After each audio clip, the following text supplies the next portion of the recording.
Go. Okay, welcome to the Sundance production of PAPR, starring Mary Kay Foley, who's my assistant here. She's going to learn how to spell PAPR, which stands for Positive Air Purifying Respirator. And in this case, if we can open it up, we've got them. Ooh, look at how bright and shiny they are. Let me pull one out for you.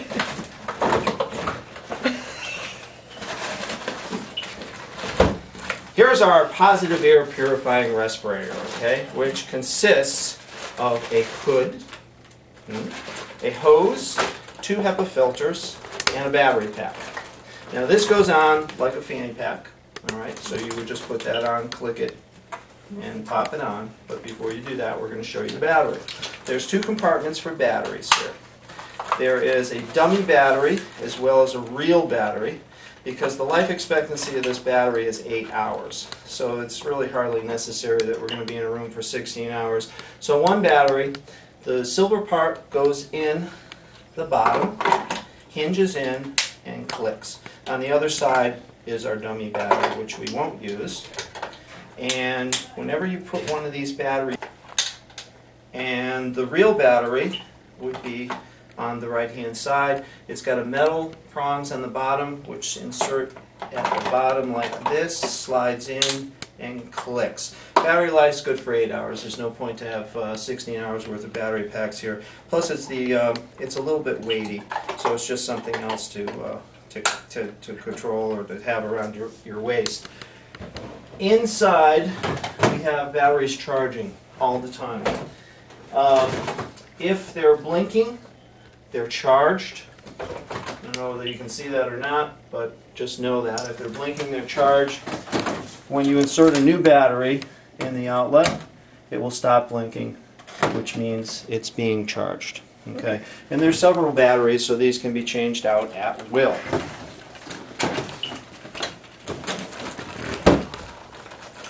To test the unit, I'm going to have you hold it up. It's just a button on and off. Okay. And in here we have our rusty trusty tester. Okay, and this is just to ensure that the battery is good for the airflow that you're using. And you just place this on the top like this. I don't know if you can see that ball or not going up. Do it again. If it goes above the line here, here's an instance where I'm going to just there. That wouldn't be enough flow to use. Okay, but if you hold it like that, it's got plenty of flow. And we know that there's plenty of flow to the hood. So that's how you would test it to assure that you have enough flow to your hood. This just cranks on like thus. And around your waist, click it on. Who are you going to call? This is a loose fitting shield, so it goes on as a headband and just fits under your chin like that. There's gaps here and there's holes here, and that's quite fine. And the idea behind this is that all the air that's going into this hood is coming out. All right, it's a positive pressure atmosphere. So as long as there's sufficient flow, which we've already checked, everything inside the hood here is positive, so she can't draw in anything from the room itself. Couple of things can happen while you're in the room. These are 2 HEPA filters that are set up here, and if you hear this sound, okay, that means one or 2 things. You've either occluded the filter and you're not getting the flow you need, or your battery is running low. So if your battery is running low, the first thing you do is you check that there aren't any bed sheets occluding the flow, and you're going to hear that wind up like that if that's the case. If not, you want to get out of the room. You got about 10 minutes to do that and change batteries if that should be the case.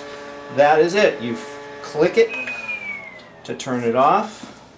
Click it where? Show us where the on-off right button there, is. button on the top. On once. Okay.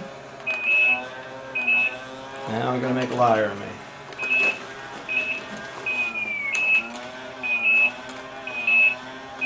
You're going to edit this? Alright, I'm going to leave it on for a moment. Alright, click it again.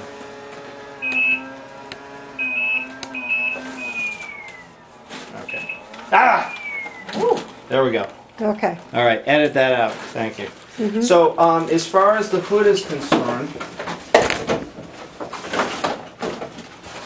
it's a bayonet style attachment. Okay, goes in and clicks around. There are plenty of hoods so that everybody who uses one of these can have their own hood. Primarily this was designed for those that do not fit test for an N95 or N100 mask. It's 100% efficiency for this. And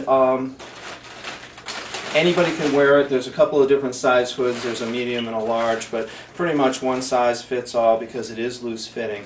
The thing about this is that it was essentially made for TB. Okay, and once TB is fallen out of suspensions, lying around on the counters or the bed or whatever, you can no longer is a risk to people. Okay. Problem with this is that if you have a contact situation like a coronavirus, say SARS, all right, where you can get it from contact as well as airborne, disinfecting these becomes a problem. Okay, but we do the best we can. All right. Ideally, this can all be sprayed with quat and cleaned off, but you have to make sure that you take your gloves off, you wash your hands, you clean this well. And donning and doffing this did present an issue in Toronto when they had the SARS outbreak. So you got to kind of go into this knowing what your bug is, and also do the best you can, because we don't have an anti-room where we can take these off, somebody can get sprayed down, and just walk outside the room with this equipment. So ideally, in the premise of tuberculosis, not a problem. But if we get some exotic thing where it's contact as well as airborne, then we could have an issue. And then these would not be an appropriate thing to use. Instead, an N95 or an N100, and you would take it off and dispose of it after you were in the room. However, if it is airborne and it is contact, we're going into the room, it's settling on our heads. So in other words, again, hand to mouth, hand to eye, hand washing is still your best defense. Okay, so that's one thing. Just want to make clear about that. Though, although this is, anybody can wear this, and it is 100% effective, it still has some limitations. So think about what you're doing and think about what you're going in for and why you're going in for it. Okay. And wash those hands. Okay. And the takeaway message would be, wash your hands. See, I knew we had it here for some reason.